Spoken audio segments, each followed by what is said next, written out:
আসসালামু আলাইকুম বন্ধুরা। আমি বিএমপি সাপোর্ট করি। আমি বিএমপি সাপোর্টার। আমার টার ঐসীমাতিক। আমি বিএমপি সাপোর্ট করি।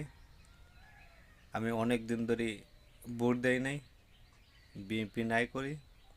কারণ বিএমপিকে ভোট দিলে ভোট কাজে লাগবে না, এটা আমি বুঝি। এই জন্য আমি ভোট দেই নাই।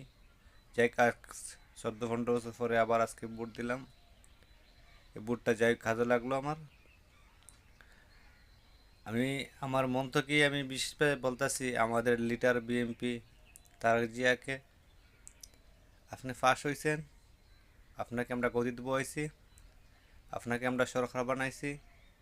এমন কোনো কাজ করবা না যাতে মানুষের কষ্ট পা। ঠিক আছে? আমরা চাই সব একসাথে চলতাম, সব মুসলিম ভাই ভাই আমরা সব একসাথে চলতাম। কোনো ফিতনা দ্বন্দ্ব এগুলো আমরা চাই না। আর বিশেষ করে একটা জিনিস আমার কাছে খারাপ লাগছে, এর জন্য আমি আওয়ামী লীগকে ভালো হই না। নারী বিদেশ যাওয়া এগুলো বন্ধ হইতো। এটা আমার বিএনপি লিডার তারেক জিয়াকে আমি বিশেষভাবে বলতেছি, নারী বিদেশ যাওয়া এগুলোটা বন্ধ হইতো। এগুলোটা খারাপ।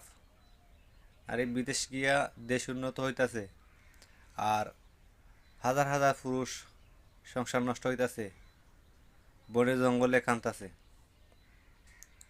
এটা যাচাই করে দেখবা, অনেক সংসার ধ্বংস হয়ে গেছে এ নারী বিদেশ যাওয়ায়।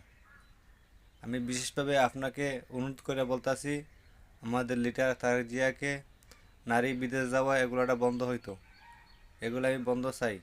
আর মানুষে, গরিব মানুষে খাইয়া বাঁচতে পারে না, সব কিছুর দর বাইরে গেছে।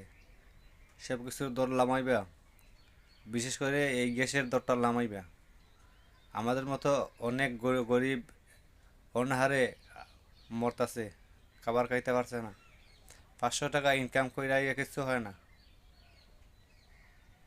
আমরা চাই সবাই সুন্দরভাবে চলতাম।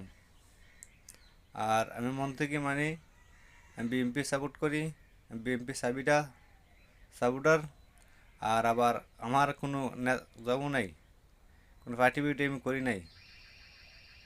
বুঝছেন? এটা আমার মন থেকে আমি মানি। আমি বিএমপি সাপোর্টার। কোনো দলও করি নাই, কোনো কিছুই করি নাই। এটা আমার মনে মনে আমি বিএমপি সাপোর্টার। আর পৃথিবীর কেউ জানে নাই। এবার সবাই জানে আমি বিএমপি সাপোর্টার। তো সবাই আমার জন্য দোয়া করবা। আর বিশেষভাবে আমার বিএমপি লিডার তারেক জিয়াকে বলতাছি, এমন কোনো কাজ করবা না যে মানুষের কষ্ট হয়। আমি চাই সব মানুষ আমরা একসাথে চলতাম, হাসি মুখে চলতাম। আমরা সব মুসলমান, সব ভাই ভাই। আসসালামু আলাইকুম।